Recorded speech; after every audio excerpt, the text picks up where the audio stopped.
Now, as most of you know, when it comes to Skylanders from Skylanders Trap Team, more specifically the trappers from that game, I have a pretty sour outlook of the characters as a whole, since many of the worst aspects of the game stem from them in some shape or form. But there's no trapper that I have more beef with than the life trappers. This really wasn't because of gameplay, since I couldn't even play as them at the time, but it was mainly because I just could not stand certain aspects of their designs. It was funny is that for one, it's a small nitpick, and for the other, it was the whole design that I wanted thrown in the trash. And the Skylander that owns this title is Tuff. The reason why I'm bringing up Tuff today is because someone over on Discord, go check that out, that's kinda hype, asked me to go over and cover her since he was trying to figure out how one of her mechanics worked, which was a healing mechanic. Now, the fact that she had a healing mechanic already intrigued me from the jump, so I decided to go in a journey to fully complete her and see what I can learn. And after doing so, I realized that this Skylander is more decent than I gave her credit for. In the past, I would usually have to put a disclaimer somewhere saying that I only covered Skylander in an X game and didn't in Y. But for the first time ever, this is a video where I could play as a Skylander in every game that they appear in. That's right, Skylanders Imaginators finally arrived and the first 2 games will be here shortly. So that's what we're going to do today. We are finally going to review a Skylander in every game that they appear in, and discover how good or bad they are overall. So with that being said, let's get started.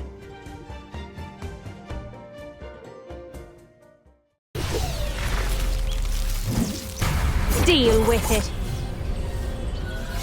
Tuff was introduced in Skylanders Trap Team and is a Skylander, specifically a Trap Master, of the life element, and she doesn't have any known development history, so let's not waste any more time and hop into her stats and her moveset. At her base level in Trap Team, she starts out with 310 health and maxes out at 930 without magical hats or legendary treasures, and from Superchargers onward, she starts out at 270 and maxes out at 810. Now, this is really strange to me since, at least from what I know, I haven't seen a Skylander have their health altered like this going from one game to another.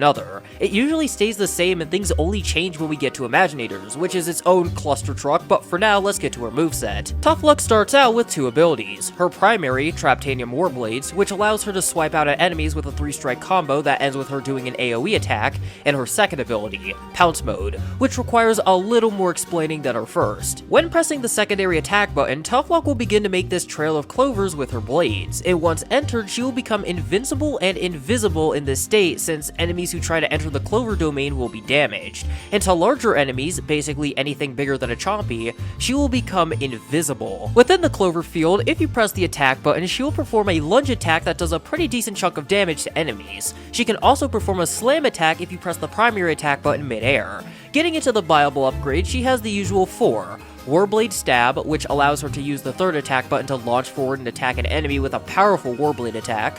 Green Thumb, which extends the period of time that the Cloverfields last before despawning. Controlling Your Destiny allows you to change the direction of the Warblade Stab and where it lands if you hold the button down, which should have been there in the first place, but that's just me. And Glaive Wave, which causes her primary to shoot out an energy wave as you attack. That's right, people, instead of becoming a pure melee Skylander with a side of range, she instead decided to mix that crap together like beans and rice, and as a result, gained an insane amount of distance compared to usual melee attacks from other Skylanders. Yes, it's not that big of an extension, and the energy waves do less than if you just got up close and started slashing, but it's very noticeable. After you unlock these upgrades, she diverts down 2 paths: Warblade Whacker, which focuses on upgrading your primary, or Pouncy Pounce, which focuses on your secondary and the clover patches. So with that out the way, let's go over Pouncy Pounce first. The first upgrade of this aforementioned path is Poison Ivy, which causes the clover patches to stun enemies if they get too close, and her second upgrade, Powerful Pounce, just increases the damage done. But the third upgrade is pretty busted to say the least. Her third upgrade, 4-Leaf Clover, allows her to heal whenever she's in her pounce state, but even though this sounds great, we'll have to get back to this later since there's one more path we have to talk about: Warblade Whacker. The first upgrade, Wave Goodbye, increases the damage that her energy waves do. Her second upgrade, Lucky Spin, allows you to do a primary-secondary combo that creates a small clover patch beneath your feet. And her final upgrade, Wiggling Warblade, allows you to combo your primary with your third attack. And even though the icon makes it look special, it really isn't that special at all, it's just a ground slam. Now, out of all the paths I've had to decide between, these two have to be the most difficult, since for me personally, Pounce Mode just isn't that fun, so upgrading it would be a waste of time in my eyes, but the last upgrade in the path is just super enticing. which is what I would have said if it actually healed you enough to matter. Now, if I was able to find that comment from one of my Discord members and flash it up on screen earlier, you may remember that he was struggling to figure out how this mechanic worked. And from testing it myself in Skylanders Trap Team, I genuinely have no idea how this healing stuff is supposed to work either. It only heals you for 20 health at a time, but the time between heals is extremely inconsistent, to the point that in some cases, you could only get one heal in before the Cloverfield you're in disappears. This makes it really hard to heal on your own since, well, you either have to play peekaboo with present enemies or spam Cloverfields and go into them constantly just to get a minuscule amount of HP that enemies will easily carve off of you with a 15 to 80% tax. Also, this path just locks away some super fun combos that you can use in tandem with your pounce attack, instead of locking it away to a purely support-oriented move. So I'd rather use Warblade Whacker. So that just leaves us with the Soul Gem, that being Garden of Pain. When you hold down your pounce attack, instead of moving to where you want to slam and releasing the button, you can now press the primary to quickly slam down in the area you are in and create a massive patch of bladed grass, which damages enemies around you. And since we finally finished her moveset, let's actually see how she does in-game.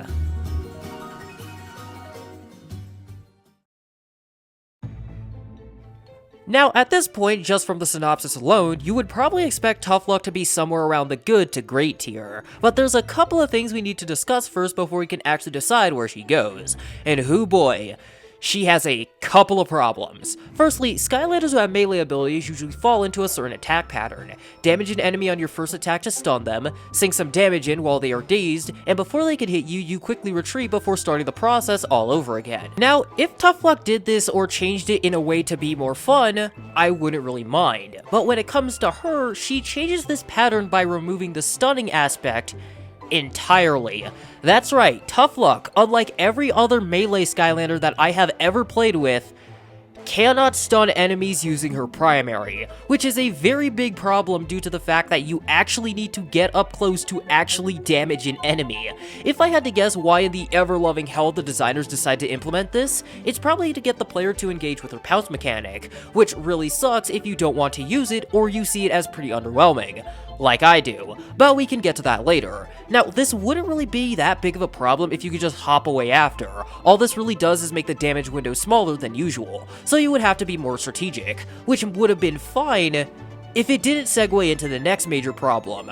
Her primary attacks in Trap Team are very slow and sluggish. Let me set the scene. If you enter an enemy's range and attack said enemy, the time it will take for them to wind up and attack you would have been the same time it takes you to hit them twice.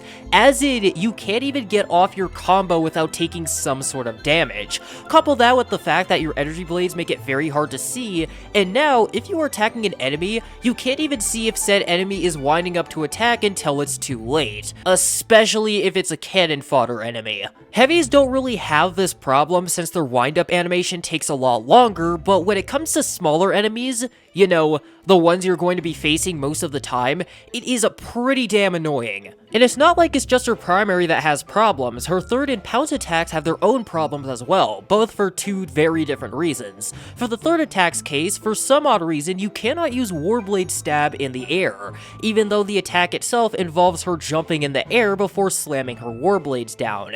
So when you press the third attack button mid-air, nothing happens and you just wasted your time. And the issue with Tough Luck's pounce attack is that without the Warblade Whacker path, it just takes forever to set up. To pull this off effectively, you have to make a small patch of clovers, wait for an enemy to get close enough to attack, go into the clover patch, and then you can pounce. And you have to do all of this with a timer over your head since the Cloverfields despawn after a short period. So it's just easier to use it as an area denial attack instead of what was intended. And of course, entering and exiting the clover patches can be extremely finicky at times too. Mostly in regards to the Warblade Whacker combo that allows her to create a clover patch beneath her feet. Now, from all of this, you're probably thinking that Tough Luck is a bad Skylander, and to be honest, I don't really think that's the case. It mostly comes down to how I play her, and I originally thought I was going to have a rather unfun time with her in Superchargers and Imaginators, but after going through a level or two in both games, I can say with confidence that she was treated far better in those games than her own. Now, starting with Skylander Superchargers, Tuff gets an absolutely ridiculous upgrade, and what's crazy is that only 2 things were changed moveset-wise.